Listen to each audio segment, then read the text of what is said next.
I'm Sam. I'm a right-leaning moderate. Hi, my name is Jacob, and I am a moderate liberal on my political stances.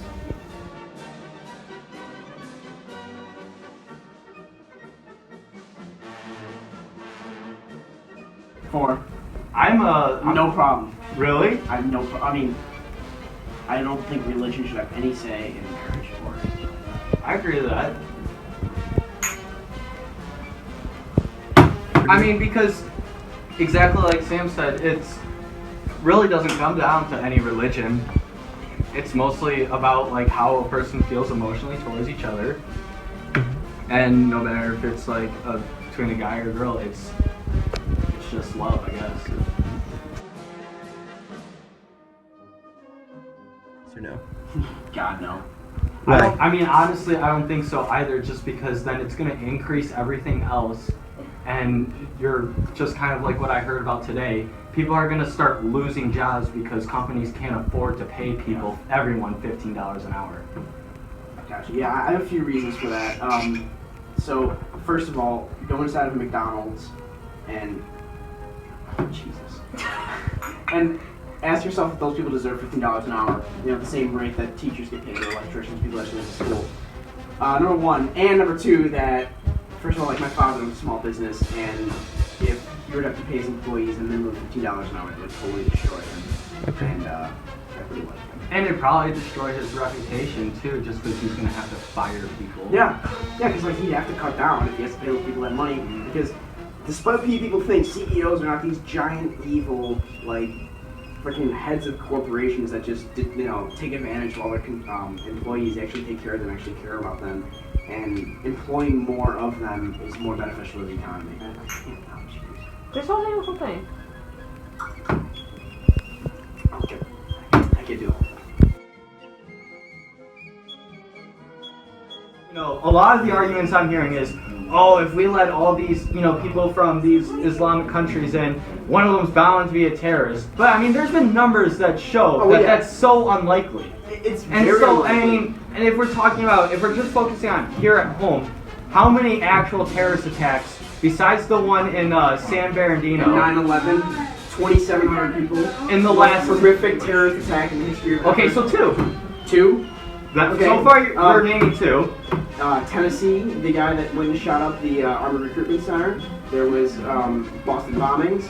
There was, again, just like you said, San Bernardino, and lots more. Now, obviously, the number of white people who have shot more people are higher. And why is that? Because white people make up 70% of the population.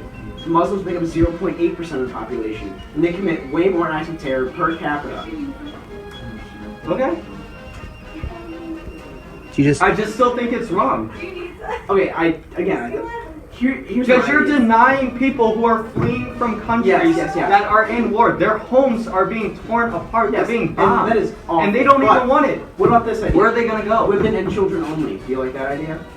What are the guys going to do? The guys, like real men, should be out fighting and defending their own homes. I tell you that. I agree with that. I have no problem with women and children only, because they're not the ones committing acts of terror. It's all the guys, the men. Okay. Because there are lots of people who come in and pretend like they are actual, refugees, but they're actually adult men who have no families, which, according to the United Nations, make up about 70% of the refugees. Okay, then yeah, I would definitely agree that it should be women and only.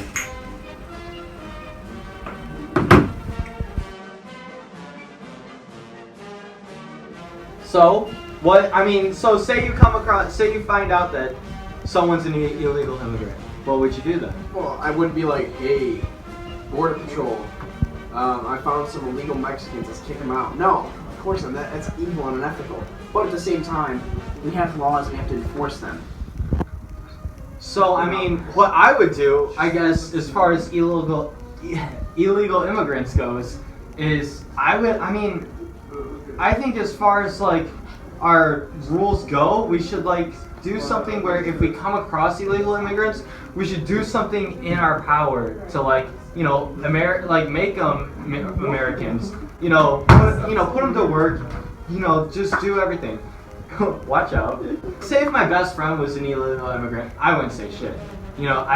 I know that some of my friends' parents are illegal immigrants, and that's just how it is and how they get by. And it doesn't make them any less of a person at the end of the day. They're here and they're working to get by. In order to pay taxes, you have to have a social security number.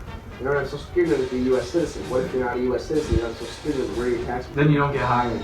You don't get hired. Well, people do. How are they supposed to work if they don't get hired? Then that's on the business's part.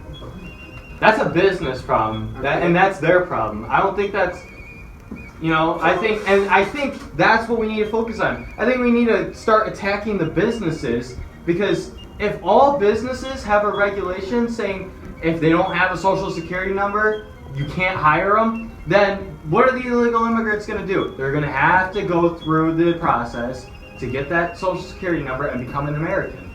So what we're getting down to is that we have to make the process of becoming an American citizen easier. Sure, I don't see a problem with it.